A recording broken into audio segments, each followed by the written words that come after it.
1 week season. 1 week season, fam. La Familia. Welcome back. It is Monday, August 26th. We are 10 days away from the kickoff of the NFL season. Preseason games are done.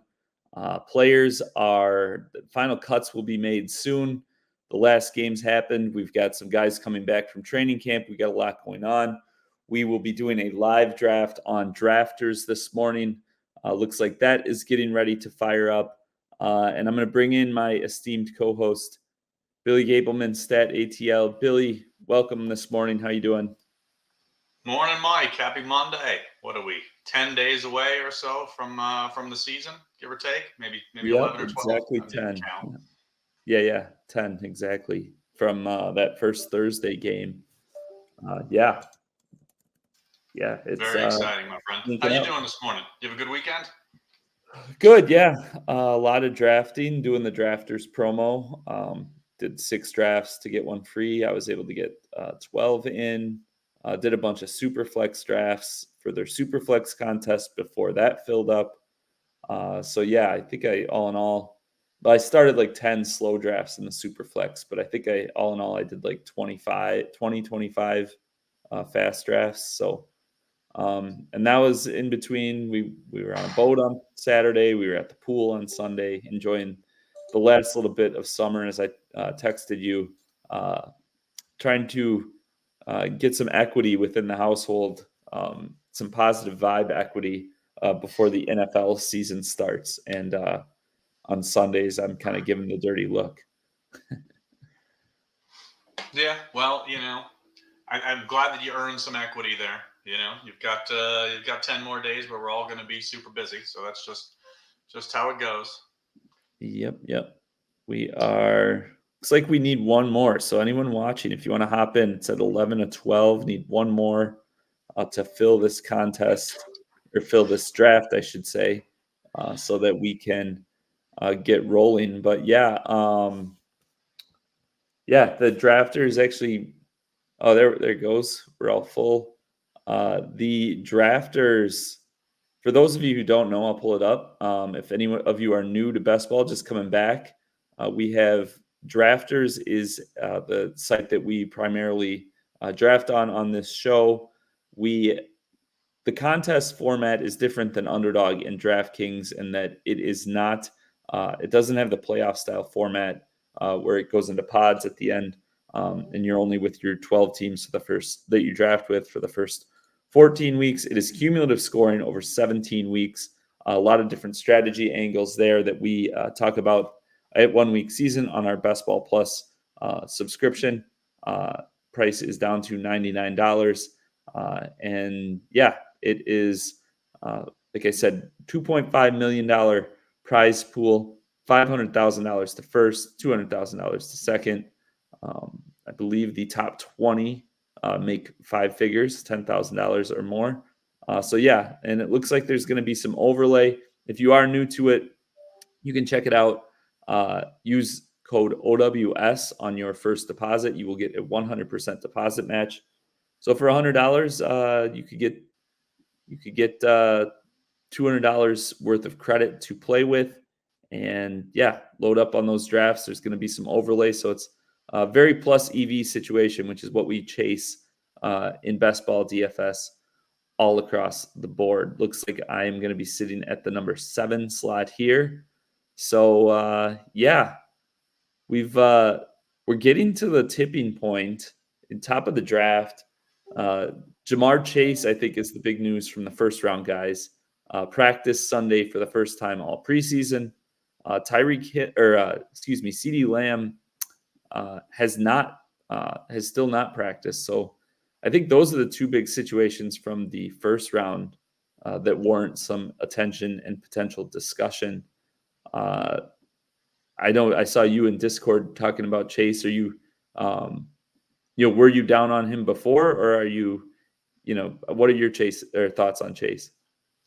Yeah, so it's interesting. I've been a little down on him in the past few weeks just because he hadn't practiced. Kind of similar to Lamb. 1 week season subscribers have probably seen the tracking spreadsheet that Mike and I use for our teams. So I was looking at it over maybe last week, and you're on the clock here. I know 100% who you're going to take.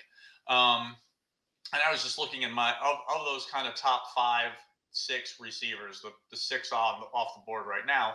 Like Jamar Chase was the guy I had the least amount of exposure to. It was still about field average. I think it was like around 7 or 8%. Like my highest is probably the same as yours, to be honest, Mike. I would bet that we both probably have the most of AJ Brown, just because he's the guy I'm generally targeting at 7, 8, 9. Among the first round guys, you mean? Yeah, around the first round guys. Yeah. But Jamar Chase was my lowest, so I was excited to see him back practicing in the drafts that I was doing, on Sunday, and I did one this morning. I got a pick where I could take Chase, and I took him in both of them. So definitely not shying away from it at this point. I am starting to get a little concerned about CeeDee Lamb. Fact that he hasn't practiced yet all season.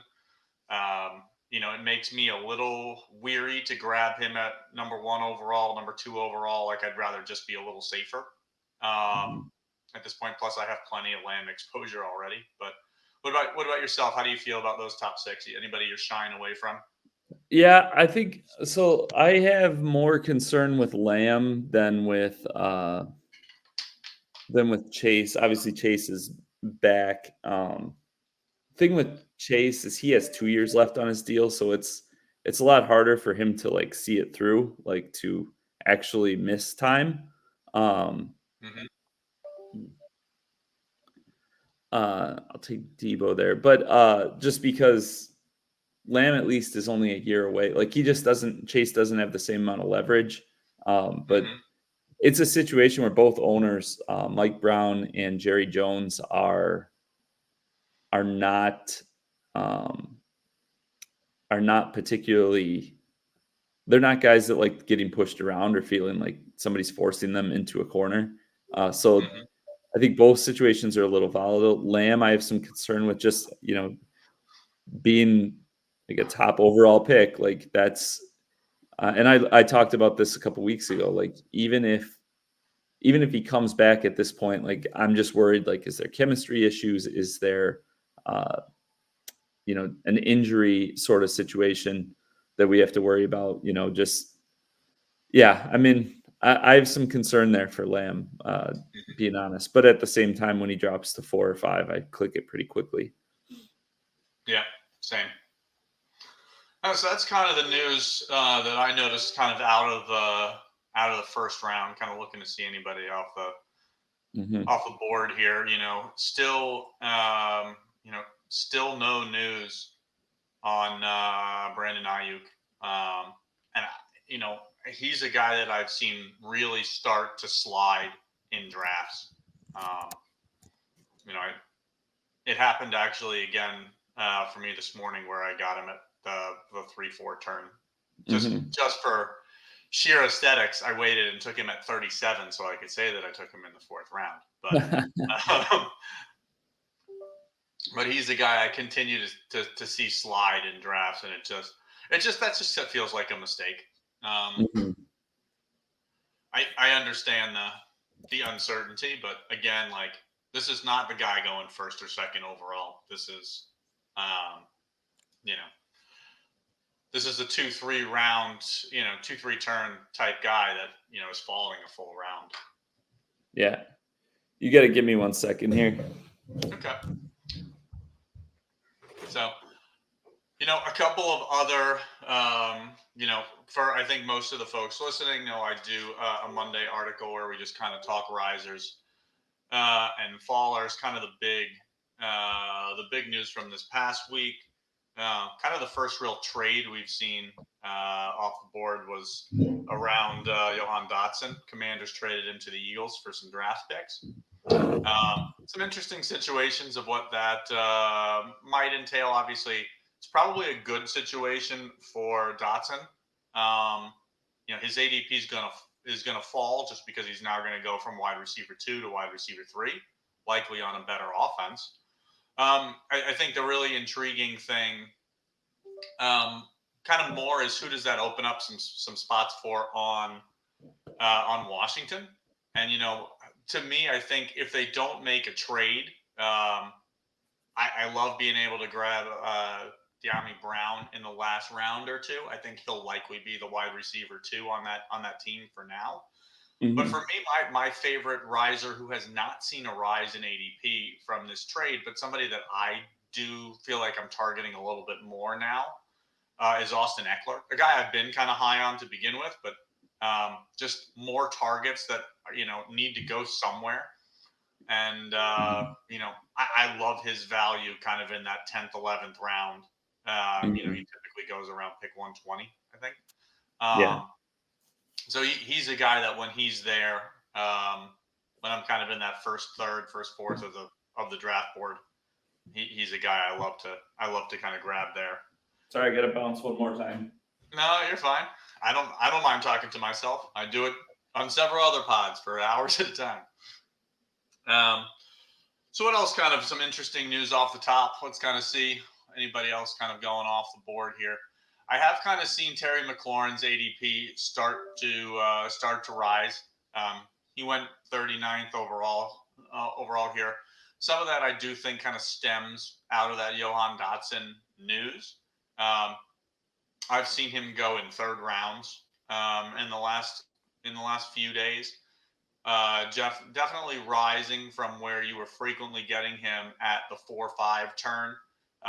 He's definitely going closer to the 3-4 turn in the past 4 to 5 days. So just kind of something to be kind of noteworthy of. I guess kind of who's kind of next at the top here at the ADP. So Xavier Worthy, probably next guy to go, or within the next pick or two would be my guess. I know he'll be gone by 55 because if he makes it to Mike's going to snag him. But the Chiefs went ahead and signed or re-signed Juju Smith-Schuster this morning. I don't know if that really is a threat of a potential kind of looming Racey Rice suspension. To me, just kind of a guy who knows the system, was part of their team in 2022 when they won the Super Bowl. I mean, obviously they won it last year too. To me, he's just kind of a depth piece who knows their system, who has some familiarity with Patrick Mahomes. I think he's just kind of more a depth piece, probably in case of injury. Yeah, it might have something to do with, I mean, like Hollywood Brown, who knows where he's at. Like, I think that might be more like, I don't know. It'll be interesting, like, to see how this plays out. Like, if there actually is, if they just signed him to sign him, or if there's like there's something going on there, Mm-hmm. Let's see. I'm gonna take Kenneth Walker. I'm getting more excited about Walker as the season progresses. He just the way he, like, it sounds like he's fitting in and the new staff like really likes him. And I know Charbonnet was a second rounder last year, but with him being it's a new regime and Charbonnet's been battling injury. Charbonnet was a guy that I was targeting a lot early in the process, but Walker, even as his ADP has come up, I really like him as when I get these 4 wide receiver starts, taking him in this round. Yeah, it's an interesting discussion. Like it's hard for me. I have to fight with my preconceived notions of watching Walker last year and just how ineffective and inefficient he was. But he's getting a ton of praise out of camp. He doesn't look like he's going to have a ton of competition just with Charbonnet's injuries. Certainly to start the season. So I totally buy into this, round 5, ADP. I don't know that there's that much difference between him and like a Derrick Henry or a Josh Jacobs. Like James Cook has some question marks. I know you're high on him. To me, Walker's not much different than either of those two guys. You know what I mean? Like, I feel like he fits this current ADP in terms of his potential output. I think is totally fair. I don't think it's a reach to grab him here. I don't feel like you have to run to do it, but yeah, certainly don't mind getting some exposure to him. Certainly in builds like what you've got here with starting 4 wide receivers, which is kind of a start I think you and I both do pretty frequently. But yeah, no, I like it. I'm trying to see any other kind of noteworthy news of guys who have come off the board. Yeah, Deontay Johnson, he came back and then he had a little ankle scare. Looks like he's good to go though. Alvin Kamara, his workload, he's another guy in that range. So there's like 5 guys. So Mixon, Jacobs, Walker, Cook, and Kamara are all like they're all this very similar group of guys, like kind of veterans that like could have like pretty big workloads that I don't know that there's necessarily that much of a difference between them and like the 6 or 7 guys being drafted just before them, especially if the workload works out a certain way. Jacobs, I mentioned. Well, Mixon, his competition, like Damian Pierce, hasn't looked good at all ever in Slowick's system. Hasn't looked good this preseason. Looks like Cam Akers might take the backup job there. So, I mean, he should be a workhorse as long as he stays on the field. Jacobs, A.J. Dillon has another neck injury. Marshawn Lloyd, the rookie, has been battling a hamstring. Like, he's going to be a workhorse to start the year, I think. And then Kamara, I mean, Jamal Williams isn't like, he's 28, 29, whatever, and he's not like a explosive type guy. I know Taysom Hill's getting some buzz, but like with Kendre Miller basically either going to be cut or maybe put on IR to start the year, he like hasn't practiced in a month. I mean, Kamara's a guy who's been like a top end running back. He was a top 3 running back last year. It's just it's a good range that I really like attacking. Yeah, I noticed on this draft, and I know we talk about getting different exposures and different combinations and things like that. You just did something in the 6th round I don't know that I've done very much of at all. With I don't find myself like when I have the opportunity, like a lot of times I'm taking Evan Ingram over Kyle Pitts almost every single time. Maybe that's a leak for me. Like I just look at Evan Ingram, like his last 2 seasons when he moved over to the Jags. It's been the tight end 2 and the tight end 5 the last 2 years. Like he gets so much run in that offense. I think obviously you don't want to put too much stock in a preseason game, but the knock on Evan Ingram has been that he generally isn't targeted as much, doesn't catch a ton of touchdowns every year. Well, he had 2 touchdowns in 1 quarter in the preseason game over the weekend. So maybe if they end up targeting him more in the end zone, he has tight end 1 upside. Like he might be my favorite for tight end 1 overall if he's getting red zone looks this year. Yeah. I don't hate it. I've got a lot of both of them. Well, I probably have more Ingram than Pitts, but he just goes after him.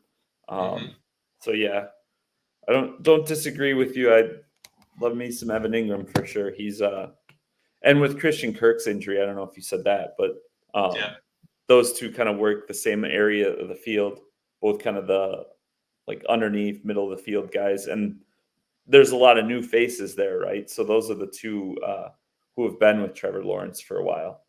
So it's like, does that, I think the other players help, certainly help. I'm going to take DeAndre Hopkins here. But I don't think, like when it comes down to it, his trusted guys, his guys that run routes that are easier targets to complete are Kirk and Ingram. And if, Kirk's battling this injury, Ingram could come out of the gates.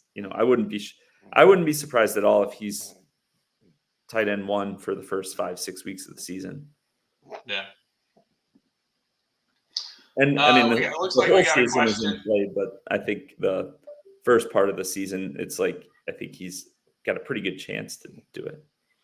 Yeah. Looks like we got a question over here in chat. How much weight do we put in high-lows? Point that teams with low season point totals may not have great fantasy outputs from players. Deshaun, personally, I put some weight, some stock into that. There are often, like, for example, the Patriots are projected to score. I don't have the exact number, but Mike, isn't it like 40 points less than the team right below above them? Yeah, as of that, I mean, that graphic was a month or so ago, so some of that might have changed. But so the the season point totals thing, a lot of it is, I would say the top few teams, top 4 or 5 teams are um, pretty strong bets to, even if they don't finish that high, they're going to have good years, like unless total catastrophe strikes. And I Mhm. think you can kind of say the same thing, maybe not quite to the same extent for the bottom end. Mhm. But I think the rest of the teams in the middle, I mean, we see it year over year, like the way the NFL with parity, with the way they do their scheduling. Uh, we see teams like the Texans were one of the lowest projected point total teams last season.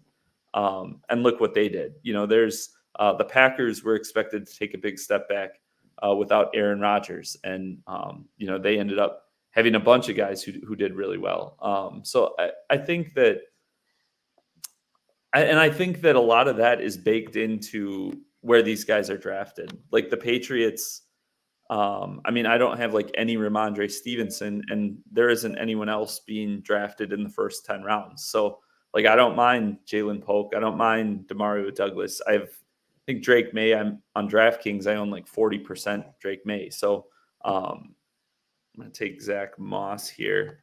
We can talk about him a bit. But yeah, to answer that question, sorry, I pull it up. Yeah, I think it's a relevant question. I think it's a bigger deal on for 2 things. When players have, the earlier it is in the draft, the more that matters. So like a guy like Devonte Adams on the Raiders, who are bottom 5 projected point totals as a second round pick. Um, I'm just I'm that's like a little worrisome, but also I think it matters more on the uh like underdog DraftKings, the playoff style contest, just because the weekly ceiling matters a little bit more. I think it all kind of comes out in the wash. And even those low point projected total teams on a PPR site like this, they can still, I mean, how many times do you see like the garbage 20-point game from the slot receiver on a team down 20? So, Mhm. sorry, that's a long answer, but, you know, that's my answer. Yeah, no, I mean, I know earlier on one of these Waking Snakes, maybe a month ago, shared a stat that I came across, and I didn't find it. I just came across it on X on Twitter.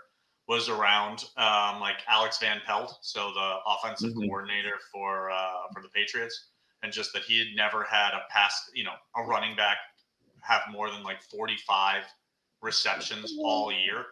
And so, I think a lot of the value that you're kind of going for with Ramondre Stevenson or Gibson is that, hey, they're going to be trailing, like we expect, them to be losing a lot probably, and we'll get some dump offs and some points there. But Van Pelt has had some running backs with receiving chops, and it's just never happened over the last whatever 6-7 years. So it's Yeah. just it's hard for me to pay Ramondre Stevenson's price. Like there's just where he's going. Well, I well, and just like the guys around him better.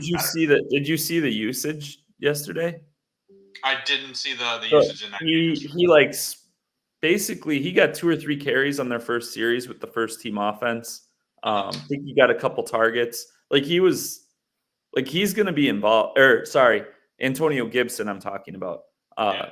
is going to be involved. Um, and yeah, I mean Ramondre, that's a guy who, where he's going in that, like, where is he going? Like the 8th round, Mostert, Aaron Jones, those types are going around that range. And then you get the Cincy, Tennessee, Washington backs afterwards. Yeah, I'm not like I have basically none of Ramondre Stevenson. That's probably one of my stronger stands of the year. And I mean, it's one of those things where like I might be wrong on that. He might end up okay, but I don't like he can't really dust me is my kind of approach to it. Like I'm not going to be like, "Oh, well all my teams are dead because I didn't take any Ramondre Stevenson." So, um, kind of asymmetric upside to that stance in my opinion. I want to talk quick about the last two backs I took. First, Zach Moss, Cincinnati backfield. So early on, Chase Brown was getting like the running back 1 reps. And he's played throughout the preseason, but then like Moss is healthy and they've held him out all preseason. So Moss is a guy I've been taking a ton of in this range. I think he's kind of going under the radar, but my take on it is like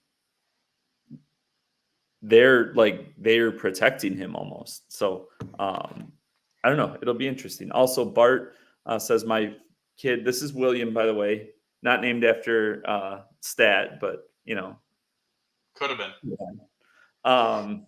Wild Bill, as his uncle calls him. So yeah, no, he actually QB quotient, first words. I think he's tried to say silo the other day. I'm not sure, but I think it was either silo. I don't know, or he could have been just mumbling. We don't know. But I'm gonna go with it. He was trying to say silo. So here we go. What do you got? Yeah, I'll let you make your pick. But no, I echo those sentiments. Moss is a guy that I feel like I've been targeting a lot more in that range. Similar take to you. I think to me a little bit more. I don't know that it's a super surprising news, but I think the slightly bigger news between your last two running back picks is around Jerome Ford. Yeah. Reported this morning that Nick Chubb is likely going to start the season on the PUP list, which means he's guaranteed to miss at least 4 games.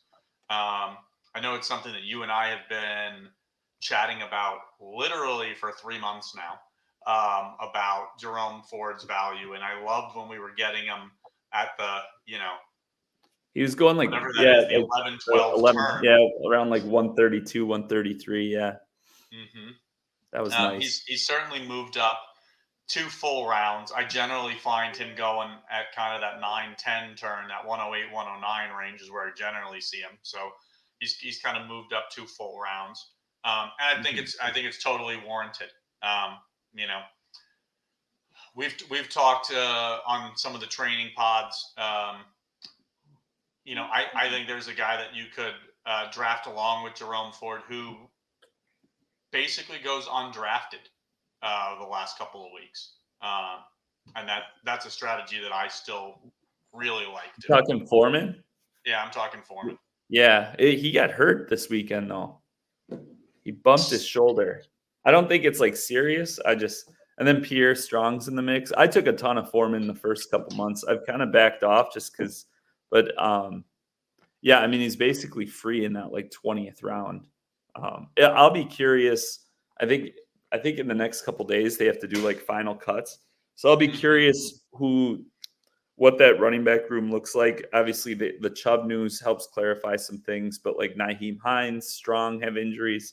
So like who is active? Do they put anyone on IR? But yeah, Foreman, he's a guy we've seen like get it done. Like he can play. He's a physical specimen. And Stefanski's offenses are always pretty run heavy and put up some stats for the running backs. Yeah, Deshaun, I see your question here about Juju. It's actually something we covered maybe before you hopped on. So just yeah, I'm not really. I mean, he got cut from the Patriots, so that kind of tells you where he's at talent wise at this point in his career, in my opinion. So while you're picking here, I see your last pick off the board, Brandon Cooks. We spent a little time talking CeeDee Lamb, but I think the biggest news out of Cowboys camp this past week is around their Pro Bowler, Deron Bland. So he's going to undergo surgery to repair a stress fracture in his foot. Likely going to miss 6 to 8 weeks, if not more. So, to me, that's a big knock to their defense. Likely just puts more pressure on their offense. Probably going to continue to see them have elevated pass rates compared to the beginning of their season last year. Kind of likes me like guys like Cooks, Tolbert. I really like Dowdle as the pass catching running back and on that squad. Jake Ferguson. To me, those guys get some bumps. Obviously, you can't bump CeeDee Lamb. The guy's going in the top 3 picks overall on basically every draft. So, with that news, it does help me, like some of those ancillary pieces on Dallas a little bit more. What do you think about that, Mike? Yeah, I mean, definitely. Part of it too for me is with the change in defensive coordinator from Dan Quinn to Mike Zimmer, they're probably going to be a little more conservative defensively. So, it'll be interesting to see because a little more zone heavy looks, a little more like keep, just try to instead of trying to create so many big plays, which they're really good at, and it's why they dominated some of the bad teams they played. Instead of doing that, it's more of like we're not going to give up big plays. Probably is better suited for actually winning the meaningful games, because you saw them just get torched by the Packers in the postseason last year. But yeah, it'll be interesting because between that change on that side of the ball and then the Lamb situation, and I think with him being like the centerpiece of the offense, like if he's not full speed or if he's out or anything, like there's more volume to be had, but there's also more, like they might not score as many points. I don't know. I'm very interested to see how the Cowboys' first 4 weeks plays out. I think it could go a lot of different directions. And of course, it will be on every major media outlet, like 24/7 for as Cowboys won't be able to escape it. Yeah. So I see you took TJ Hawkinson here.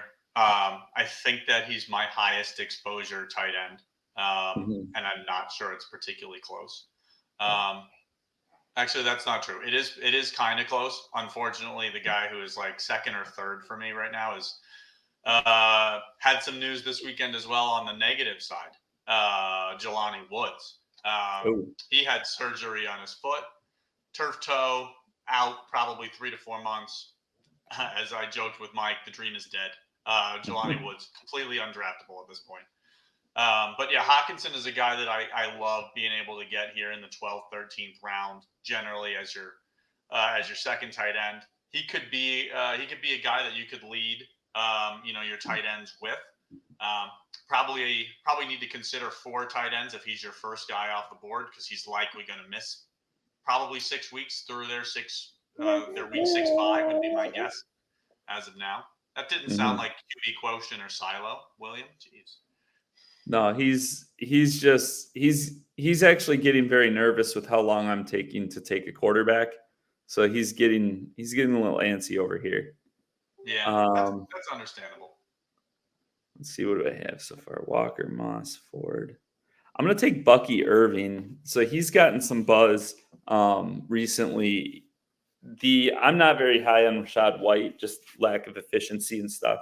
The Bucs have a new offensive coordinator, came over from the Rams, and Irving's drawn some Kyron Williams comparisons. Now, I'm not saying he's going to be the RB2 on the season, but I do think there's a lot to it with like fit for systems, especially at the running back position. And especially, it's not like they're paying White a ton of money. So he put up, really good counting stats for us for fantasy last year. But I don't think that there's this undying loyalty to him. So that's another situation that first week I'm going to be extremely, extremely interested in. I think Bucky Irving, if you're in season long leagues, like I think he's a great guy to draft at the end. and see how that first week plays out. And if he's just not playing, you can just drop him. But we should put I something think, like that in the newsletter. yeah. We do have a season-long fantasy newsletter called the Daily Dose. Billy will actually be contributing Mondays with a fantasy fallout column every day throughout the season, give you information to help you with your season-long fantasy football leagues, take home your prizes or your bragging rights, etc. Avoid last place punishments, all the good stuff. So yeah, and we actually just had our draft guide come out yesterday. So if you check us out at the website, you can subscribe. I'll actually go ahead and I'll add the link into the comments later once my hands aren't full with this lovely gentleman. You smiling at the people? There it is. Yeah, he's a cutie, Mike. It takes after his Mike, mom. will you when you get a hand free, will you click on your squad and just so myself and the Yeah. looks like so far? All I can see is running backs.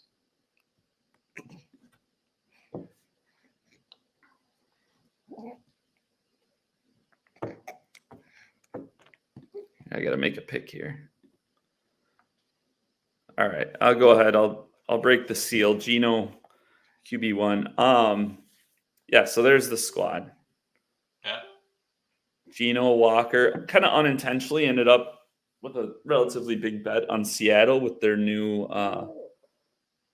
coaching staff after years and years of the Pete Carroll regime. Mike McDonald comes over, former defensive coordinator from the Ravens. They brought in the University of Washington, Ryan Chubb, offensive coordinator from there. So Gino, Walker, and Lockett there. I like how Pitts and Hawkinson, like you talked about, I also have a lot of Hawkinson. I like taking him on rosters with guys like Pitts and Ingram because they have that week 12 bye. Late bye, So I don't mind Andrews either. Same deal. Yeah, and they're higher, they're higher end guys that you can feel pretty confident like week to week. With this cumulative scoring situation, it's Hawkinson missing those first few weeks, it is relevant. Like it's harder you've either got to fill that tight end room with quantity or quality besides him. So this one, just big bet on Pitts. Looks like we got another question.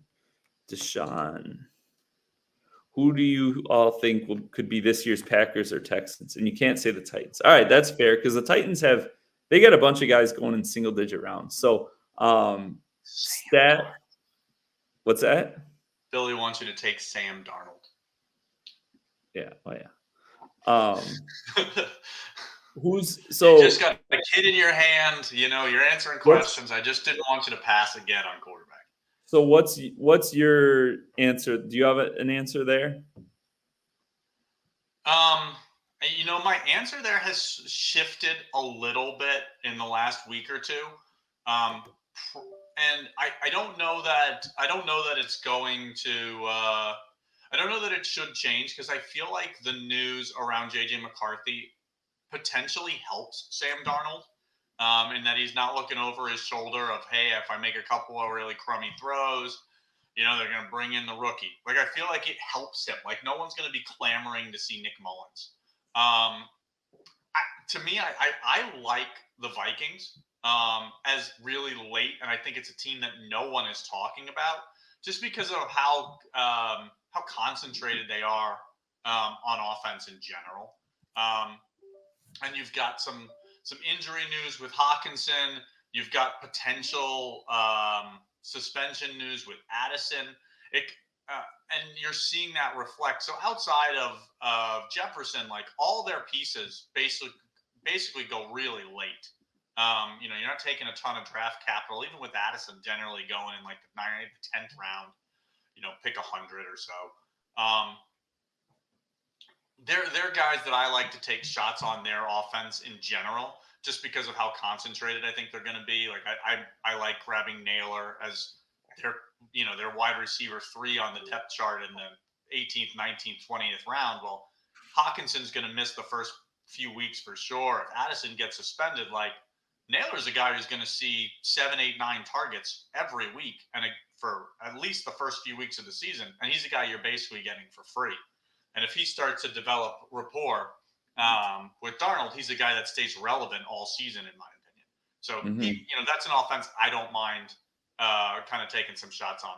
What about you, Mike? Where do you kind of see this season's Packers or Texans? And apparently you can't say the Giants. Yeah, and I'll kind of segue a team that I'm kind of getting more interested in, mainly because I'm excited about Malik Neighbors, is the Giants. Do it, the worst. So I just took Tyrone Tracy. He's a guy I wasn't taking a lot earlier in the season, in the draft season either, but like he's got some burst, he's got some wiggle to his game. He had that injury scare, but so he's been out for a while. But the Giants, they are like I trust Brian Dable. I guess I'll say it that way. And I think Neighbors is like a true difference maker. He's like a true alpha wide receiver. Obviously, Daniel Jones, a little concerning. But these are the question begets itself of like, we're going to be talking about some not great teams or offenses. The other one that kind of go ahead. Oh, the other one that kind of I've come around on a bit is the Broncos. Just Bo Nix has looked really good in the preseason. This guy's struggling. He's looked really good in the preseason. Audric Estime, he was also in the mix for that last pick for me. A young guy that it's kind of an ambiguous backfield. So, I think that those are probably my two kind of like late. They seem like dusted teams, but I could see past to like them maybe not being as good as the Texans and Packers last year, but being better than most people are expecting at this point. Yeah, I think for me the second team, we spent a little bit of time talking Bucky Irving. I think my kind of I don't want to call it a flag plant, but I think I'm gonna have a little piece come out on like guys that I think are your potential and inflection points. And for those Bestball Plus subscribers will know what Mike and I mean by that term. I think two of them play for the Bucks.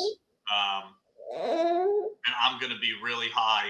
I'm not talking, we always talk exposures. Like I don't think I'm going to have crazy exposure to guys like Bucky Irvin, but I'm going to be way over the field on Bucky Irvin and Jalen McMillan. Like to me, those are huge upside pieces that they generally go very close to each other, within a round of each other. A lot of times in that 15th round, they usually go around the 170-ish range, both of them. Bucky Irving, I think, a little earlier. But those are both guys that I love getting exposure to. They've flashed in the preseason. And they're both seeing their ADP starting to rise a little bit. But one of the things that we kind of talk about behind the paywall is some of the risers not rising enough. I don't think that they're rising enough. I know they're both backups, wide receiver 3 and an RB2. I just think that they have massive upside. And so they're guys that I'm particularly targeting. So I guess for my second Packers or Texans team, and they also play in like such a weak division, but it'll be Tampa Bay for me. Those are my two late bets that I think people are just kind of not paying enough attention to. Yeah, I could see that. And like the Bucks have, they have 3 guys being drafted in the first 6 rounds, but still like, especially if you're talking about those specific other guys. I'm going to take Tucker Kraft here. So Kraft, I live not too far from Green Bay, and he's going to be active for week 1. Luke Musgrave missed a bunch of time with the lacerated kidney last season, and Kraft was kind of like the main tight end during that time. Kraft missed a couple months this summer with a torn pectoral, but he's back, and it sounds like, he's going to play week 1. And from everything I've heard, he was like very involved in their like live stuff last week. Like schemed looks, like downfield looks, some screens. Like, I don't know. he's a guy that, you know, that Packers offense we were just talking about how last season they surprised. This year, obviously, a lot more expensive to bet on the Packers offense than it was last year. But Kraft, I just got him in the 19th round as a third tight end. He's a guy that I'm taking a ton of the last week or so and will continue to till the season starts. Yeah, I think kind of one more news shout I want to give you went the pick after you in the 18th round, Mhm. pick 211. I think the big news kind of I don't want to call it big, but the noteworthy news for this late in the draft cycle or rounds, it looks like Odell Beckham is going to start the season on the pup list. Is what's being reported this morning. Um, so to me, that makes Washington so much more viable as going to be their wide receiver 3, going to be on the field, not kind of splitting that time with Odell to start the season. And just another one of those situations where, I mean, both him and Jalen Wright have looked really good during the preseason.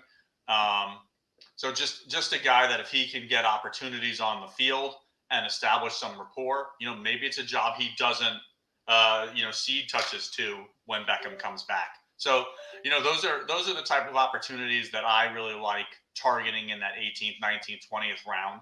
Guys that can be difference makers if things kind of break their way. Mhm. You see plenty of times people take wide receivers in the 19th, 20th round that like literally just have no upside. Like, their best game all season will be like 10 fantasy points. Like that can't help you. Like there's no point. Drafting that guy is just literally a wasted draft spot. So Mhm. he's a guy that I like to kind of target there. Let's see. How'd you do over there? I don't know if I have any other kind of noteworthy news for this week that we didn't I think cover. the only thing would be we talked a bit about the Patriots, but Jacoby Brissett got a shoulder injury last night. So, Yep, I saw that. and then this morning, um, did we talk about May already? I just We didn't talk about May.